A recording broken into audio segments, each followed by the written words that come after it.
Hello प्रिय विद्यार्थियों, आप सबों के लिए एक बार फिर से साइंस का एक बहुत ही प्यारा सा क्लास लेके आए हुए हैं।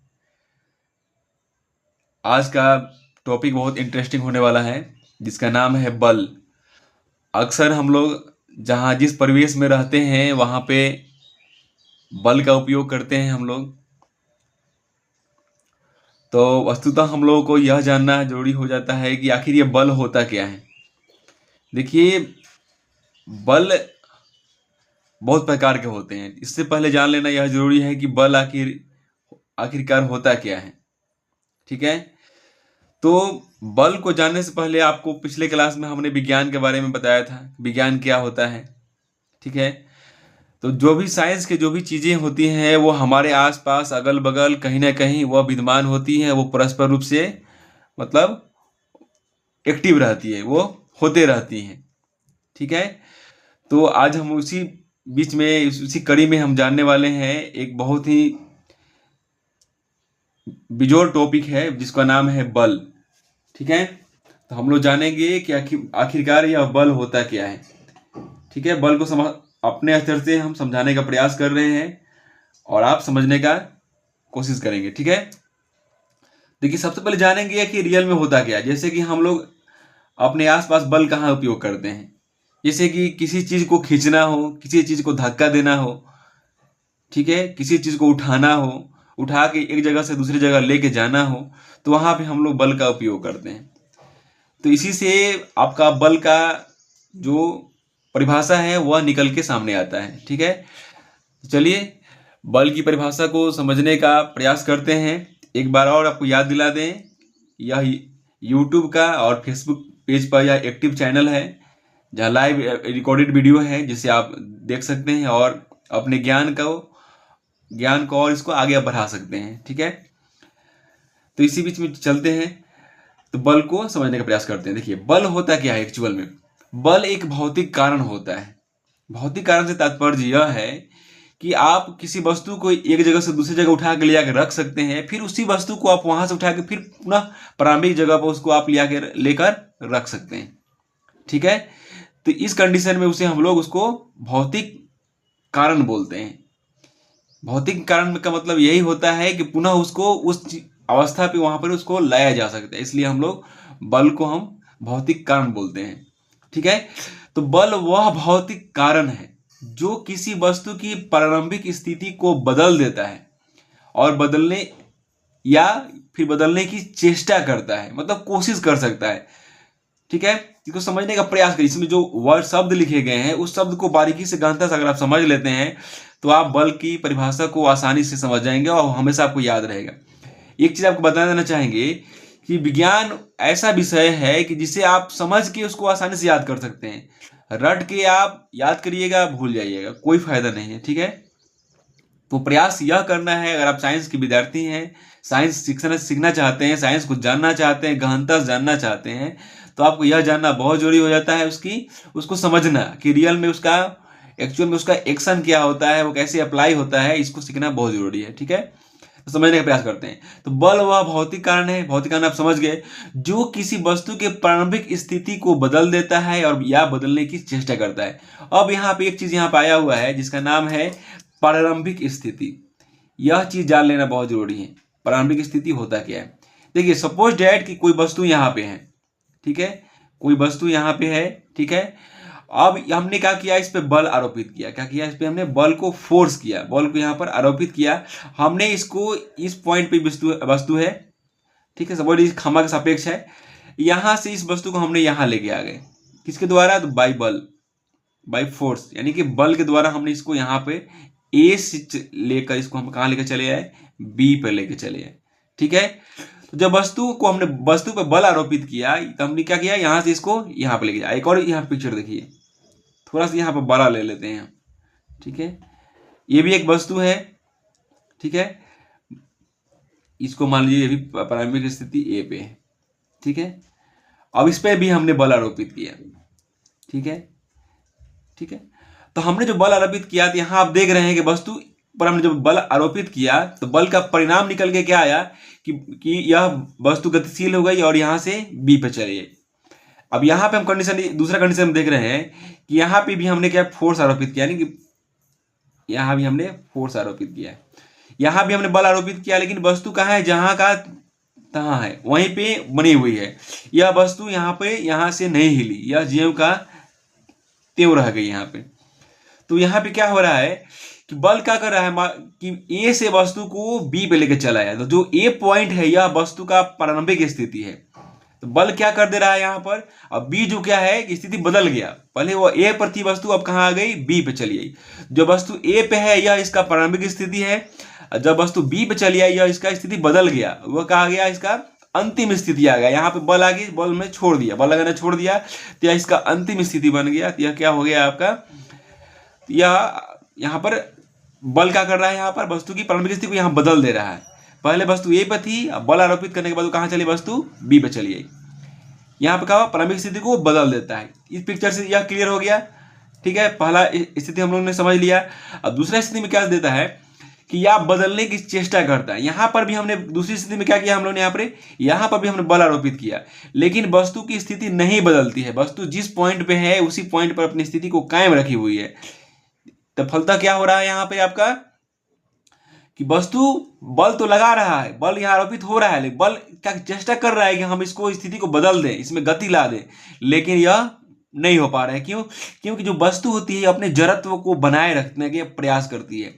आप न्यूटन का गति नियम पढ़े होंगे तो जानते हो, अगर नहीं पढ़े तो आगे आने वाले वीडियो में उसको न्यूटन के तीनों गति नियम लेके हम आएंगे। तो वस्तु में दो चीज होता है, जड़त्व का, वस्तु क्या करती है, जड़त्व का पालन करती है। अगर कोई वस्तु विराम अवस्था में है, विराम अवस्था के तात्पर्य है अगर कोई वस्तु किसी बिंदु के सापेक्ष, सपोज दैट के मान के चलिए यहाँ पे खंबा है, क्या है, यह खंबा है, इसके सापेक्ष यह कोई वस्तु है, ये कोई क्या है, वस्तु है, ये कोई क्या है, वस्तु है। यह वस्तु की स्थिति समय के साथ क्या होती है, नहीं बदलती है। यह खंबे के सापेक्ष क्या स्थिति, अपने खंबे के साथ स्थिति बनाए हुए, यहां से बदलती नहीं है। तो उसे हम लोग वस्तु को विराम अवस्था में बोलते हैं। क्या अवस्था में बोलते हैं, विराम नहीं, रेस्ट में है। रेस्ट में है मतलब वहां से वह हिलने डोलने वाली नहीं है, समय के साथ ना उस पर बल कोई लग रहा है, ठीक है। जब स्थिति इसका कब बदलेगा, जब हम इस पर यहाँ पर बल लगाएंगे, ठीक है। तो यह वस्तु क्या है, अपने जड़त्व को बनाए रखना चाहती है, ठीक है। इसके लिए जिम्मेवार होता है, इसका द्रव्यमान जिम्मेवार होता है। कौन जिम्मेवार होता है, द्रव्यमान। जितना ज्यादा इसका द्रव्यमान होगा उसका उतना ही ज्यादा इसका जड़त्व, विराम का जड़त्व होगा, अपनी स्थिति इसको नहीं बदलेगी, ठीक है। अब यहाँ पे क्या है, तो बस खंबा के साथ इसका क्या हो रहा है, खंबे के साथ इसका स्थिति नहीं बदल रहा है, ये क्या आपका खंबा हो गया, ठीक है। अब इसके सापेक्ष स्थिति नहीं बदलती, विराम अवस्था में होगा। यही क्या होता है कि जब इस पर बल आरोपित करते हैं, हम क्या करते हैं, यहाँ पर बल आरोपित करते हैं और इसका क्या होता है, इसका स्थिति बदल जाता। यहाँ पर ये कोई मान के चलिए पेड़ है, ये क्या है आपका, पेड़ है, ठीक है, ये आपका पेड़ हो गया, ठीक है। अब वस्तु यहां से यहां चली, पेड़ के सामने चली आई, अब स्थिति इसका बदल गया। अब क्या हो गया इसका, जब यहां से यहां तक आने में, यहां से यहां आने में जिस स्थिति में वस्तु होती है वह होती है गति की अवस्थिति में होती है। किस स्थिति में होती है, गति की स्थिति में होती है। तो यह गति की स्थिति में तब तक रहती है जब तक कोई बाहरी बल लगा के इसको रोका नहीं जाए। यहाँ पर जब इस पर बल आरोपित किया गया है तो क्या है, वस्तु यहां से यहाँ के फिर बल हमने आरोपित करना छोड़ दिया, क्या कर दिया है, आरोपित करना छोड़ दिया, तो बल आके वस्तु का यहाँ पे आके रुक गई है, ठीक है।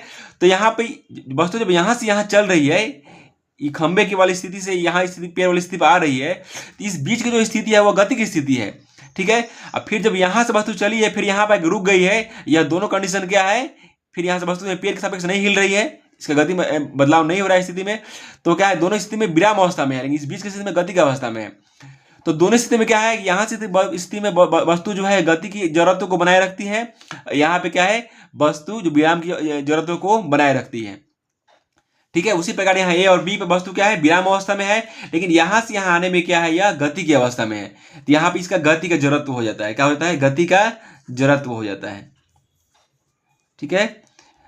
तो गति का जड़त्व से तात्पर्य यही है, कोई भी वस्तु अपनी प्रारंभिक स्थिति को तब तक बदलना नहीं चाहती है जब तक कि उस पर कोई बाह्य बल आरोपित नहीं किया जाता है। यहाँ विराम में है, जिसको गति में लाने के लिए हमको बल आरोपित करना पड़ेगा, ठीक है। जैसे ही बल आरोपित करना छोड़ देंगे वस्तु फिर रुक जाएगी, फिर विराम की अवस्था में आ जाएगी, ठीक है। तो यह आपका हुआ बल का डिफिनीशन हुआ, बल का परिभाषा हुआ। तो बल क्या है? तो बल वह भौतिक कारण है, ठीक है, जो किसी वस्तु की प्रारंभिक स्थिति को बदल देता है या बदलने की चेष्टा करता है। कहने का तात्पर्य यह है, अगर कोई वस्तु विराम में है तो विराम में ही रहना चाहेगी, अगर कोई वस्तु गतिशील है, गति में है, तो वह क्या है? गति में ही रहना चाहेगी। कब तक? जब तक उस पर कोई बाह्य बल आरोपित नहीं किया जाता है, ठीक है। तो किसी भी वस्तु के जड़त्व का मुख्य कारण क्या है? वह बल है। वह बल पर निर्भर करता है कोई वस्तु किस जड़त्व में रहना चाहती है, ठीक है। तो यह आपका बल हो गया, बल क्लियर हो गया डिफिनीशन इसका। अब बल का एक फॉर्मूला होता है, बल का जो व्यंजक होता है वह क्या होता है? तो आपने पढ़ा होगा, आगे आने वाले क्लास में भी पढ़ा देंगे हम, जिसको बोलते हैं आपका संवेग संरक्षण का सिद्धांत बोलते हैं। न्यूटन के गति का दूसरा नियम है, ठीक है। संवेग में परिवर्तन की दर, ठीक है, किसी वस्तु पर लगाए गए बल के समानुपाती होती है। कहने का मतलब है कि जिस आधार पर, समानुपाती का तात्पर्य यही है, अगर संवेग में वृद्धि होगा तो बल की परिमाण में भी वृद्धि होगा, अगर संवेग में कमी होगा तो क्या होगा? आपका वस्तु के बल में भी क्या हो जाएगा? वहां पर क्या हो जाएगा? कमी हो जाएगा। तो यह हुआ आपका। तो सबसे पहले जानना जरूरी है कि संवेग क्या होता है। संवेग क्या होता है, ठीक है। संवेग होता है वेग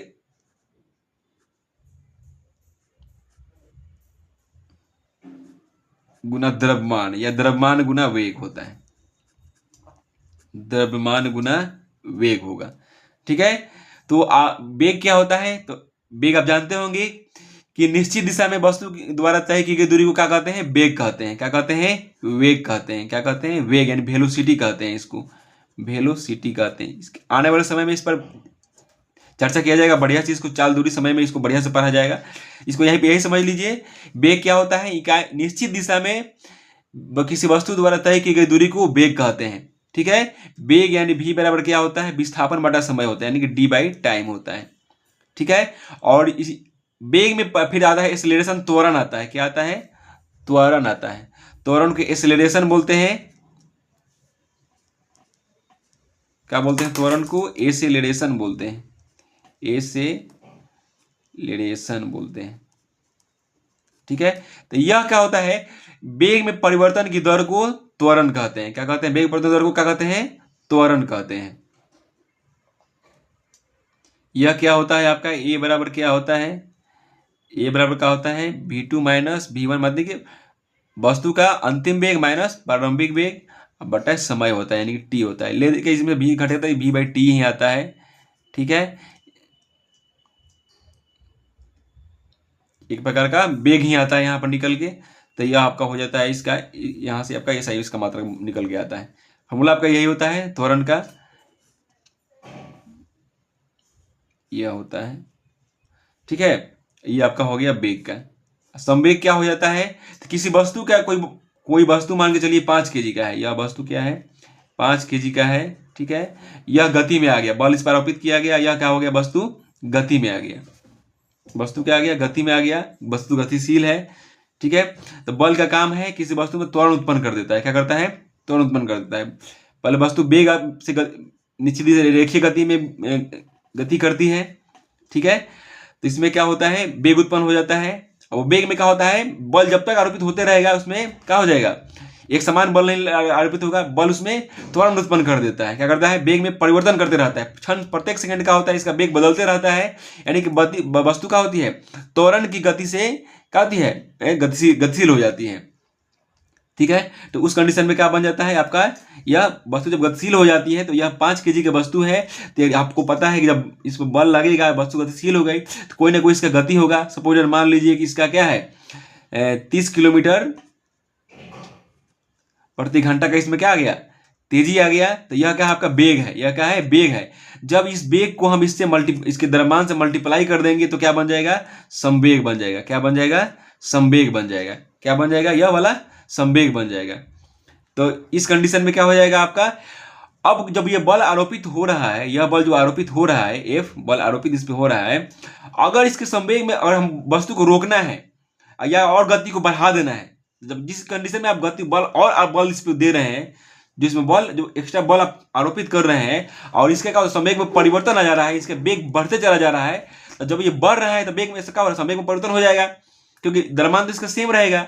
अब क्या बदलेगा, इसका गति बदलेगा। अब यहाँ पे इस पॉइंट पे आप सपोज मान के चलिए कि 30 किलोमीटर प्रति घंटा है, अगले समय पे क्या हो जाएगी, यह 40 किलोमीटर प्रति घंटा हो जाएगी। क्या हो जाएगी, तो यहाँ पे इसका संवेग क्या निकल जाएगा, इस पॉइंट पे संवेग इसका निकल जाएगा 5 तिहाई 15, क्या हो गया आपका 150, क्या हो जाएगा यहाँ पर किलोमीटर हो गया, 150 का हो जाएगा यहाँ पर किलोग्राम, और क्या हो जाएगा किलोमीटर प्रति घंटा हो जाएगा। यह क्या निकल गया आगे आपका, यह आपका यहाँ पर संवेग हो गया। लेकिन यही पॉइंट क्या हो गया, जब यहाँ वस्तु यहाँ से बल आरोपित हो रहा है, वस्तु यहाँ पर चली आई, क्या पे चली आई, यहाँ पे ए पे थी, अब यहाँ पे बी पे चली आई। अब यहाँ पे क्या हो जाएगा, इसका क्या हो जाएगा 4 × 5 = 20, यहाँ पे क्या हो जाएगा 200 किलोमीटर, 200 क्या हो जाएगा किलोग्राम किलोमीटर प्रति घंटा। ये क्या हो गया, इसका संवेग हो गया। क्या हो गया, संवेग हो गया। तो जब यहां से ए से बी पे आने में जो संवेग में परिवर्तन की दर है, जिस दर से क्या होगा संवेग में परिवर्तन होगा, वह आरोपित बल के क्या होता है बराबर होता है। यह कहां से निकल के आता है, तो यह आपका न्यूटन के गति के दूसरे नियम से निकल के आता है। बल का व्यंजक निकल के आता है। क्या निकल के आता है, तो बल निकल के आता है, इसमें जो संवेग में परिवर्तन का दर होता है वह क्या आता है, बल गुना त्वरण निकल के आता है। यहां से क्या निकल के आता है, बल गुना त्वरण। आगे आने वाले क्लास में हम लोग कि संवेग में परिवर्तन की दर जो होती है वह लगाए गए आरोपित बल के कैसे बराबर होती है, बल गुना त्वरण कैसे निकल के आता है, इसके व्यंजक के बारे में हम लोग पूरे विस्तार से पढ़ेंगे। ठीक है, यहाँ आप यही समझ लीजिए कि बल बराबर क्या होता है, बल बराबर क्या होता है, तो द्रव्यमान गुणे त्वरण होता है। क्या होता है, द्रव्यमान गुणे त्वरण। यानी कि F बराबर क्या होता है, द्रव्यमान को क्या बोलते हैं, मास। क्या बोलते हैं, मास। तो M हो गया, M गुणे A होता है, M गुणे A होता है। ठीक है, यानी कि बल वह भौतिक कारण है किसी वस्तु, किसी M द्रव्यमान की वस्तु में A तरफ त्वरण उत्पन्न कर देता है। क्या कर देता है, ए त्वरण उत्पन्न कर देता है। मतलब निश्चित समय के बाद उसका क्या होता है, त्वरण बढ़ते रहता है, यानी कि वेग में परिवर्तन उसका होते रहता है। कब तक, जब तक बल आरोपित होते रहता है, जब तक क्या होता है, बल आरोपित होते रहता है। शाब्दिक अर्थ में आपको यही समझना है कि बल क्या करता है कि एम द्रव्यमान की वस्तु में ए त्वरण उत्पन्न कर देता है, मतलब उसको गतिशील करते चला जाता है, उसको गतिशील करते चला जाता है। आने वाले क्लास में हम लोग पढ़ेंगे संवेग में परिवर्तन की दर क्या होती है, आरोपित बल की क्या होती है, समानुपाती होती है। जिस अनुपात में संवेग में परिवर्तन होगा उसी अनुपात में क्या होगा, बल का परिमाण निकल के सामने आता है। ठीक है, तो बस इस बार यहाँ पर एक बार और यहाँ सीखना जरूरी है। बल का हम लोग यहाँ पर सीख लेते हैं, आपका ये एसआई मात्रक सीख लेते हैं कैसे निकल के आता है। ठीक है, यहाँ देखिए, यहाँ क्या है, बल क्या है, बल बराबर क्या है आपका, द्रव्यमान गुणे त्वरण। क्या है, त्वरण। ठीक है, अब देखिए यहाँ पर द्रव्यमान को क्या बोलते हैं हम लोग, एसआई मात्रक क्या होता है, द्रव्यमान को किस पैमाने में नापते हैं हम लोग, नापते हैं किलोग्राम में। ठीक है, त्वरण का एसआई मात्रक क्या होता है, देखिए यहाँ पर त्वरण क्या बराबर, ए बराबर क्या होता है, किसी वस्तु का अंतिम वेग और माइनस प्रारंभिक वेग बटे समय। समय के साथ जो वेग में परिवर्तन की दर होती है उसे हम क्या बोलते हैं, समय दर। जो समय दर होती है उसको त्वरण बोलते हैं। यहाँ से V2 में से V1 घटेगा तो एक प्रकार का वेग निकल गया, यानी V/T हो गया। क्या हो गया, V/T निकल के आता है। वेग का एसआई मात्रक क्या होता है, यहाँ पर देखिए लिखे होंगे, ये द्रव्यमान क्या होता है, V बराबर क्या होता है, वेग बराबर D/T, यानी विस्थापन को किस में मापते हैं हम लोग, मीटर में नापते हैं, और समय को किस में नापते हैं, सेकेंड में मापते हैं। तो क्या हो गया, मीटर प्रति सेकेंड हो गया। क्या हो गया, मीटर प्रति सेकेंड। V के बदला में क्या हो गया, मीटर प्रति सेकेंड हो गया। आई सेकेंड के बदला में क्या हो जाएगा, टी के बदला में समय है तो क्या हो गया, नापते हैं इसको समय को सेकेंड में। यह निकल के आपका आ जाएगा मीटर प्रति सेकेंड स्क्वायर। यानी कि त्वरण का एसआई मात्रक क्या होता है, त्वरण का एसआई मात्रक क्या होता है, मात्रक हो गया आपका मीटर प्रति सेकेंड स्क्वायर। क्या निकल के आया, मीटर प्रति सेकेंड स्क्वायर। ठीक है, इसी चीज को 1 न्यूटन बोला जाता है। क्या बोला जाता है, 1 न्यूटन, या इसको आप ऐसे भी लिख सकते हैं, 1 न्यूटन हिंदी में लिख सकते हैं, या संकेत में लिखना है तो 1 न्यूटन। यानी कि 1 किलोग्राम मीटर प्रति सेकेंड स्क्वायर को हम लोग 1 न्यूटन बोलते हैं। इस चीज को आप याद रखिएगा हमेशा के लिए।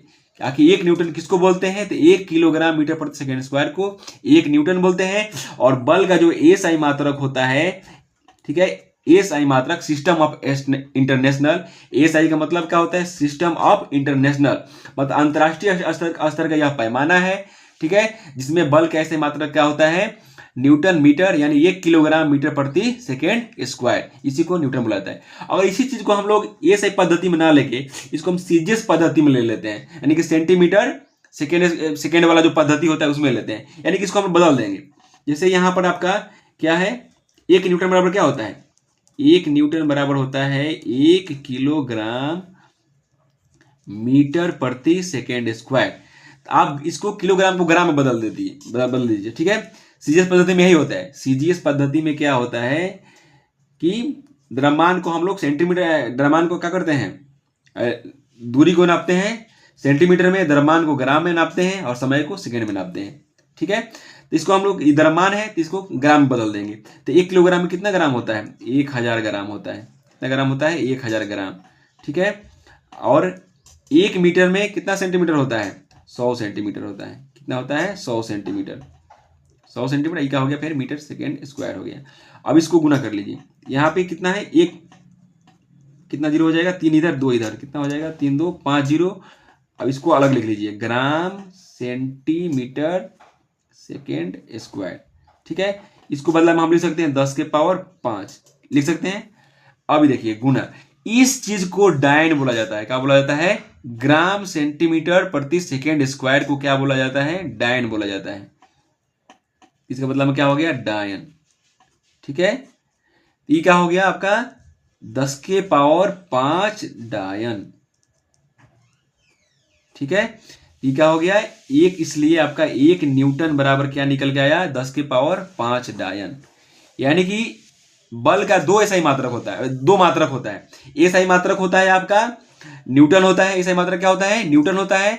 और बल का सीजीएस पद्धति में क्या होता है, मात्रक इसका होता है 10 के पावर 5 डायन। कहने का तात्पर्य यह है कि 1 न्यूटन बराबर 10 के पावर 5 डायन के बराबर होता है। यह एक पैमाना हो गया, मतलब फॉर्मूला हो गया, इसको आपको याद रखना है। कोई पूछ देगा कि 1 न्यूटन बराबर क्या होता है, 10 के पावर 5 डायन के बराबर होता है। तो एसआई पद्धति में बल का एसआई मात्रक क्या होता है, एसआई पद्धति में मात्रक होता है न्यूटन होता है। और सीजीएस पद्धति में बल का मात्रक क्या होता है, तो होता है 10 के पावर 5 डायन होता है, ठीक है। तो आशा है कि आपको बल को समझने में सहूलियत हुई होगी। अगर किसी प्रकार का क्यूरी की समस्या होगा तो आप हमारे यूट्यूब का जो कमेंट है उसमें आप कमेंट कर सकते हैं, फेसबुक में जो भी कमेंट बॉक्स कमेंट कर सकते हैं। जो भी सलाह हो कि क्या इसमें समस्या है, दिक्कत है, कुछ सुझाव हो तो सुझाव भी आप अपना दे सकते हैं। साइंस है, साइंस में यही है कि आपको उसको समझना है, चाहे कोई भी हो, साइंस का कोई भी टॉपिक हो। अगर आप उसको समझने का प्रयास करते हैं तो बड़ी बेहतर तरीके से समझ पाएंगे, और नहीं प्रयास करिएगा तो फिर कोई फायदा नहीं है। रटने से साइंस आपको समझ में आएगा ही नहीं, ठीक है। तो आशा करते हैं फिर मिलते हैं, अगले इंटरेस्टिंग क्लास में मिलते हैं। फिर आपसे मिलके, आपके साथ मिलके एक अच्छे टॉपिक का उसका एनालिसिस करेंगे, उसको फिर सीखेंगे। और जो आगे आने वाले क्लास